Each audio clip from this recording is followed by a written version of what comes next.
Welcome to the New Leaf podcast, and on today's episode we've got Ryan Garbett from ERG Financial, and we're going to learn a lot from this guy. It's going to be an amazing episode because he's going to talk to us about how he moved from being employed to self-employed. For me, first of all, it was seamless. I think you always have to back yourself no matter what you do. So particularly, look, this job, whilst we're advisors, we're ultimately in sales. So going from employed to self-employed never was really an issue for me because I back myself in what I do day to day. He's going to talk about building a team and how he's done that really quickly as well. So I recognised really early on, if I wanted to succeed and not be in the same position I was previously, that I needed to recruit. And he's going to explain an interesting case that he's been working on in development finance and how he can make a real difference to customers. Theory, on the day that he completes, he's put a minimal amount of money to complete on a unit at a site now that's worth 4.8 million. So wow. That's pretty incredible, and that's creative, and that's having the right conversations with lenders to see what you're seeing. Hi Ryan, welcome to the New Leaf podcast. Great to have you with us. How are you doing today? Amazing. Thanks, Dan. Thanks for letting me go along. Now, your business, ERG Finance, has just recently started with New Leaf. Yep. And I was just interested straight off, how have you found it? Amazing. Look, I guess it was almost like business as usual in some respects. Within the space of 6 weeks of finishing at my previous employer, I was up and running and trading. So amazing. That's great to hear because, people do often say it's hard to move networks or move from DA to network or whatever. It can take some time. So I'm really glad that we made that as easy as possible for you. Yeah. No, look, everybody's been really helpful. So Lucy, to start off with, Chris came up to Shropshire to meet us. So to start off with, which was incredible. So a 3-hour journey to get us onboarded as quick as possible. So it was just completely seamless, from speaking to Mark to going through the processing side of things. In no time, it felt like we were onboarded and underway. I'm really glad about that because I've known you for a few years.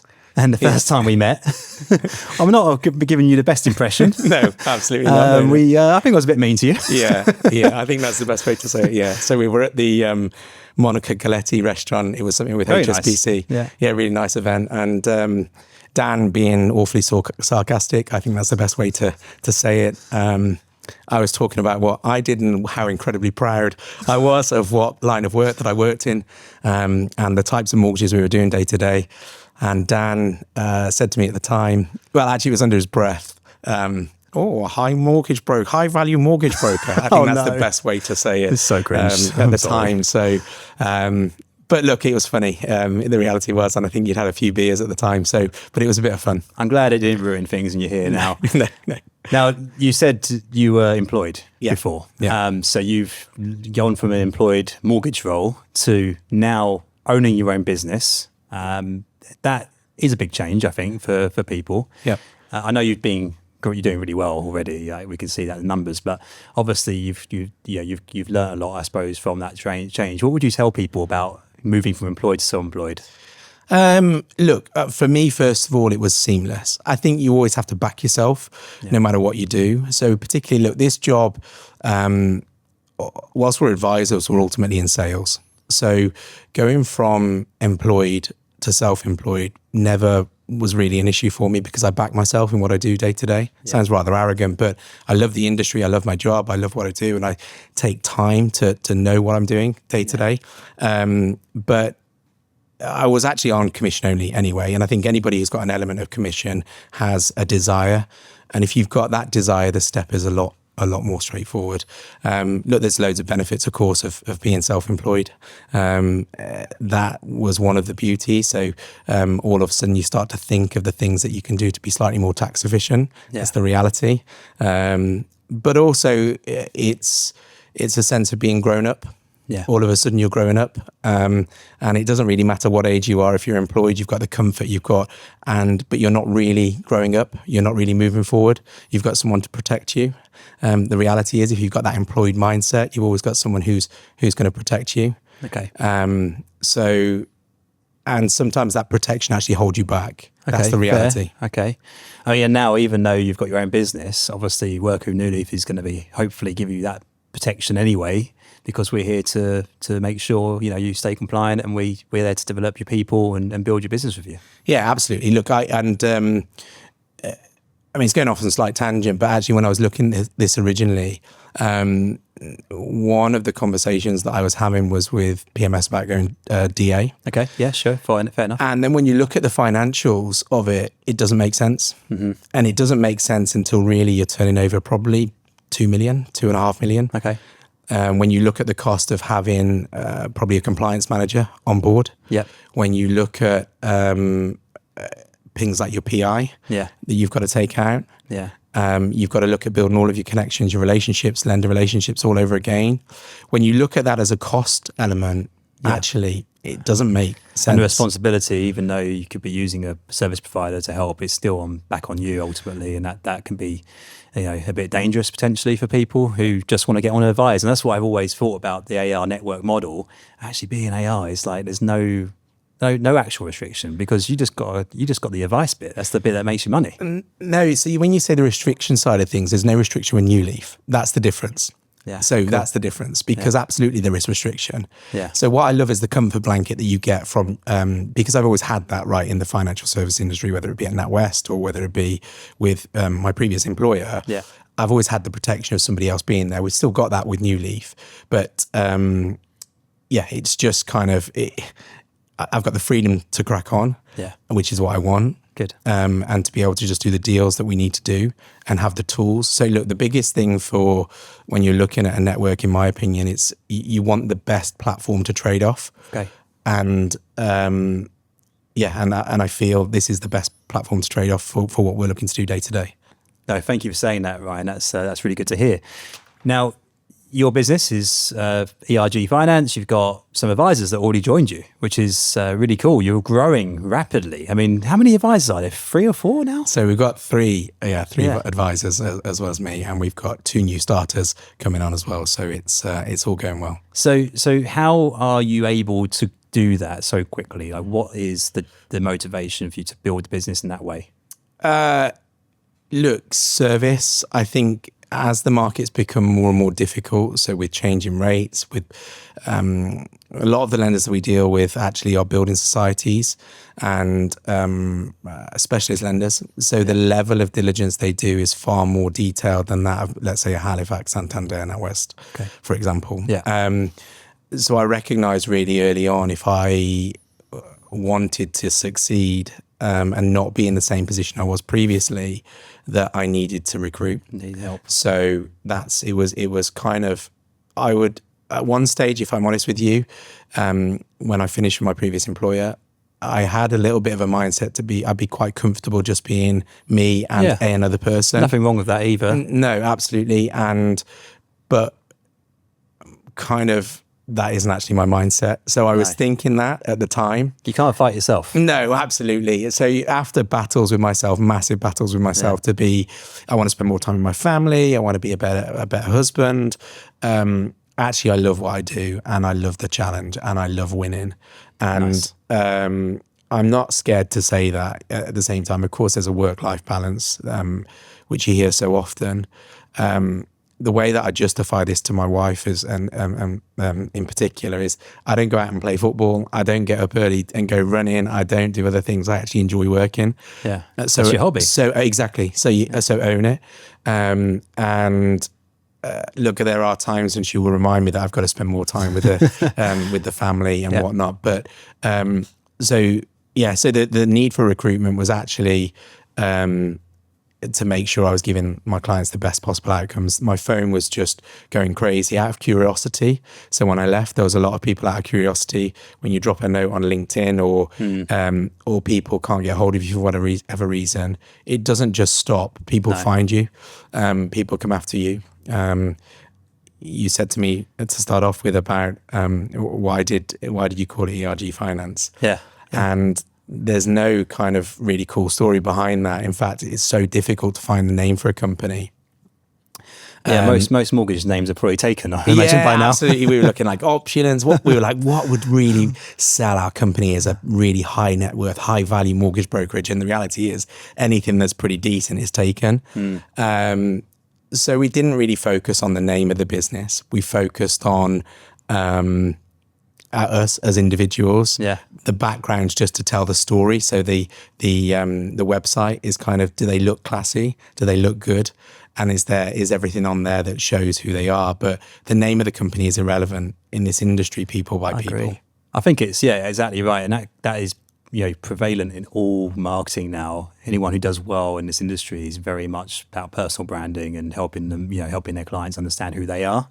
Yeah. And sometimes your clients will probably see you and before you've even met them, and they'll know you, right? Yeah, absolutely. And that's the power now of kind of social media and stuff like that. So it's the same as the other guys that have joined. Yeah. People track them down. If you've done a good job, they track you down. Yeah. So I guess if you've got a bit of a fear from moving that you're not going to be known, the reality is people have bought into you, not your previous company, and that's a difficult thing to say, but it's the truth. Your business is primarily based in Shrewsbury? Yeah. So I guess based there. We actually registered in London. Okay. And the reason why we've registered in London is, sorry to all the BDMs out there, but actually the BDMs that we work with in London are amazing. Okay. So we're having to do all of our calls via Teams rather than coming into the office. So we tried to keep the same BDMs that we'd worked with previously. So we registered there, but our base is in Shrewsbury and Shropshire. Over the years, we've just kind of built regions, kind of regional presence. Mm-hmm. So worked with an introducer in certain areas. So let's say Worcester, and then made sure that we attend events in there and get known in that region. Same in Cheshire, same in Hereford. So we've got around Shropshire, there's Old Wealth, and we try to focus on that market in that part of the world. It's going back to that BDM point and how you wanted to work with BDMs you already knew, and you've obviously feel precious about those relationships. It's actually quite a common theme I'm seeing on the episodes is that the successful advisors aren't just treating their clients as clients, they're also having that client relationship almost with the lenders as well through the BDM relationships, and that's almost as important to make sure you get deals through. Yeah, absolutely, 100%. You want to do people, it's the same with your clients, you do business with people that you like and that you're friends with and you can trust. It's exactly the same when you're dealing with the banks. Yeah. I think gone are the days of chasing rates, really. Of course, you have to give the best advice, but certainly in my world nowadays, the advice isn't just rate driven. It's who can do the deal and who can't. And if you can have an honest conversation with your relationship manager, with your business development manager, then you know whether that deal can be done or not. So your clients then, your end clients, give us an example of a case study that you've done recently, which can showcase what you can offer potential clients to your business. Yeah, okay. So I'll start with a live one that's kind of fresh, ready to complete. And it was a client that exchanged at 2.25 million on a single dwelling, but with plenty of land in the grounds. The dwelling was run down and there was scope for planning permission in the grounds. So he exchanged at 2.25 and with a deferred completion, 12-week deferred completion. Between exchange and completion, at his own cost, he renovated the main house and got planning permission for 3 plots in the grounds. Wow. So cool. All of a sudden, the value of that property shot up and it valued up to about 4.5 million, thereabouts. Nice. We worked with a lender from exchange through to completion. So it's really risky on the client's behalf, but really a lot of pressure on me to get the deal. He trusts me. I've dealt with him before. Okay. We use the uplift in value as deposit contribution. So between the 4.5 and the 2.25 was the client's skin in the game as such, plus the works that he'd done and the planning. The loan on completion, the net loan that he's receiving is about 2.3 million. Bearing in mind he's paying 2.25 for it. So He's getting more money on day one on exit than he's actually put down. So in theory, on the day that he completes, he's put a minimal amount of money to complete on a unit at a site now that's worth 4.8 million. So That's pretty incredible. That's really cool. And that's creative, and that's having the right conversations with lenders to see what you're seeing. How do you find a lender to do that with you? Like, for brokers who listen to that story and they think, how the hell do I do that?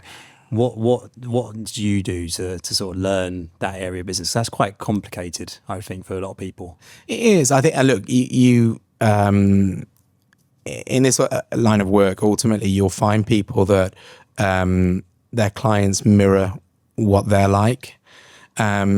In this instance, I love development finance. I love self-builds, but having built my own home. So all of a sudden you start to talk about it. Cool. Yeah. So you start to talk about it more and more in the pub or with your friends or when you're out networking. How long did that take to build your own home? 9 months, yeah. I guess that sounds quick to me. Yeah, 9 months, yeah. Wow.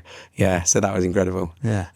Sorry, I did. No, it's fine. It's fine. No. So finding your own, you kind of find your own space. Yeah. And then people drop in there, oh, I know such and such. So one of the, not that I'm a great shooter, but I went shooting. And when you're just talking about what you do and you talk about something like what you've just done there, because you talk about things you're proud of, right? Yeah, of course. And then someone say, oh, actually, I know a developer, let me put you in touch. So that's kind of how if you speak with pride and speak with power, that you something about you enjoy, people are enthused by it. And that straight away is a brilliant way to open up your network. So building introducers is also a really important part of building your business then. Yeah. So it's a rather arrogant thing to say, my biggest skill set is working with introducers.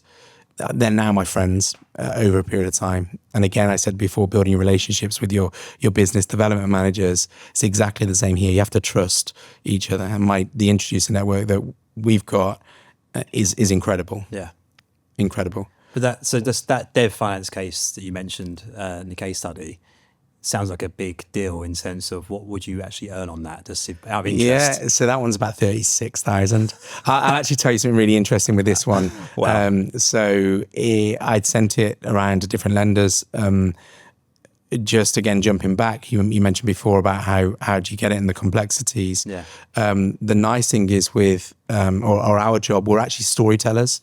So that's a nice way to put it. Yeah, that's cool. That's the reality of our, like we're doing now. Yeah. Your job is a storyteller. Yeah. Correct. Yeah. So you pull out the information from the client and you relay it to the lender in the way that they want to see it. Yeah. It's like applying for a job. You wouldn't give the same CV to every single lender, every single employer. That's just not how it works. Yeah. It's exactly the same in this world, because lenders have different criteria. They have different sweet spots. So you highlight the sweet spots on your proposal. You don't just, I've seen it where people are putting on LinkedIn, lenders are putting on fed up of having a forwarded email or something like that. Tailor it, make it really specific, That's a good point. Understand their criteria and send that proposal to them to get buy-in. With this case, actually, this one in particular, I didn't get lots of buy-in. I had a couple of lenders come back. They couldn't see what I was seeing. Yeah. So I spoke to Chris then at the time. Is that head of mortgages at New Leaf? Yeah. Head of mortgages, yeah. Chris, I don't quite know how to take him just yet. He's quite dry in his sense of humour, similar to you. I kind of I don't know where I stand He's with a him. lovable teddy bear, though. It's all good. Yeah. He loves a cuddle. He's so, but he was amazing. So I called him and said, "Look, there's this lender that have shown appetite in this particular project. Would it be okay if I onboarded them to do this deal?" To give him the background, the information about the company, and he was like, absolutely. He's like, yeah, go for it. If you think they're right and you can get this deal away with them, and ultimately, of course, they're going to protect the risk of me and for me and New Leaf. This is Chris. He was like, if they're right and it's right for the client and they're good quality lender, go for it. Which I was at that stage, I was a bit like, what? Yeah. So when we say completely whole of market and independent, at that stage, it was backed up within minutes. Yeah. Yeah, I mean, that's the really key reason I think people join us actually, Ryan, is that they want to access these different type of deals that they just can't elsewhere. And even though they're told they probably can, but actually in reality, they don't have the access to the lenders like you just described. I mean, we have now, I think, over 175 lenders we could use. It's outrageous. Yeah. It's just ridiculous. But it does make a big difference to the broker's life.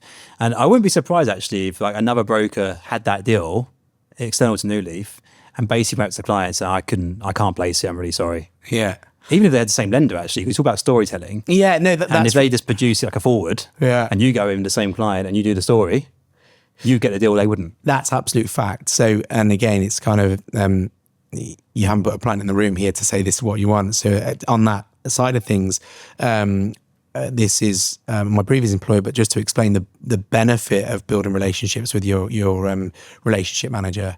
We had a deal with the same lender. It had been declined with another broker. Yeah. We positioned it in the right way, so pulled out the information, presented it so clearly, actually how it should work, and then it was approved by that lender. Awesome. Same lender. Awesome. Just speaking to the right people and getting them to see what you're seeing. Well, the tagline for this podcast is turning over a new leaf in financial advice. So we're asking every guest that's coming on, what's the one new leaf you're turning over in your business right now? Look, creating a happy environment, that's so important. And we're focusing heavily on tech. So I'm quite old fashioned, although I don't look old, but I am quite old fashioned in my approach. And traditional doesn't have to mean being traditional. Yeah. Traditional values are important. So loyalty, honesty, integrity, all of the things that you would expect of somebody who's working in a traditional manner. But we're investing heavily in tech at this moment in time, which I'm really excited about. And that will just save not huge amounts of time on everything, but nuggets here and there. So that's something that I'm really excited about. Do you want to just expand more on what you're doing there? Yeah, absolutely. So the small things, right? Yeah. So when you speak to a client, I hated the thought of somebody typing up notes in the background because you're not really focused on the client. So we used to handwrite things down and then spend 20 minutes after typing up the notes. Yeah. Now we have AI like you'd have with Otter AI or Fireflies, slightly different format, but it listens to your call and takes down notes. But we've trained the AI to be able to take out the information that we need from that call to present to a lender. Okay, very cool. Yeah. So just really friendly chatting, but actually at the end of it, it doesn't matter whether you bounce around or whether it pulls out the information in order that we need to present it to a lender. That's good. So that saves 20 minutes from typing up notes thereafter. Yeah. Straight away, a small saving. We then things like invoicing. So we have a flow. So rather than invoicing anymore, we just drag and drop. So you put your client details in your drag and drop, and it sends the automatic Xero invoice. Brilliant. It records it in Xero, drops it back into the system, but it then creates the commission pipeline. Yes, so the sure. guys know exactly when what money's come in. It takes the percentage off that they're being paid, any fees like that. So they know exactly where they're at from. That's all automated.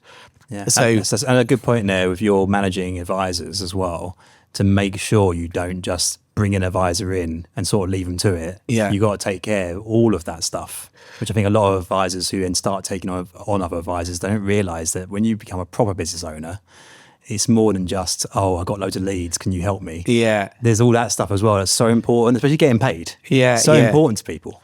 Look, I think that's the exciting part, right? So when you're working for somebody else, you always have frustrations about things that you would like to change that don't change because there's too many layers. There's too many other people's thoughts. Other people want to take ownership for it. So nothing ever really happens. And that's a huge frustration. That's a huge frustration for anybody, particularly if you've got any degree of entrepreneurial spirit in you. The beauty of this is if you see something, you fix it and change it straight away. Yeah. And what's quite nice is encouraging your team around you to do that as well. Yeah. So if we've got an idea, so we have a wish list in the office, and the wish list could be anything from like a water filter that goes under the sink, the Bear Grylls one. It could be anything. So we put a wish list on there and just keep working through it, because then you're creating an environment where there's nothing to complain about. Yeah. That's good. Good mindset. It's because then, look, you need people to be happy at work. We spend more time at work than we do at home. Yeah.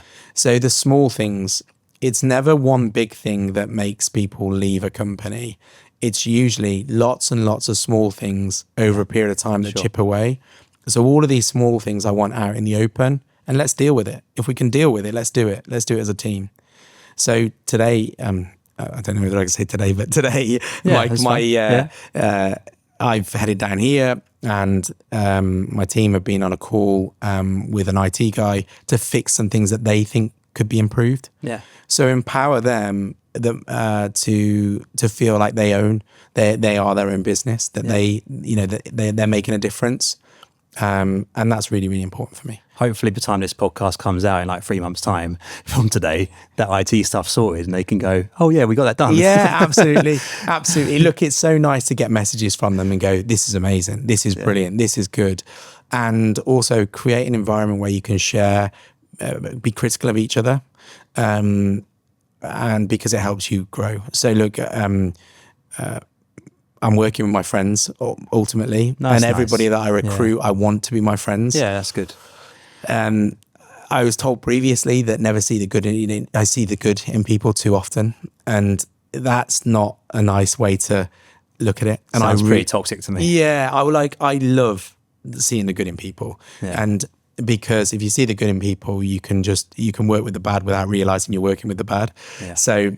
And I'm working with my friends. So being completely honest, they'll tell me if I'm doing something wrong, and without even knowing it. So it's not aggressive, it's not confrontational. It's just, and that's the environment I want to create. Good, really good. So for the listeners today who are listening to our podcast, where can they find more information about you? ERGfinance.co.uk. I guess I'll be, I'm kind of present in events, and I'll always make my way to go and see people. But look, we're out there as much as we can be, and we do okay. Brilliant. Well, look, thanks for coming on the podcast. Thank you.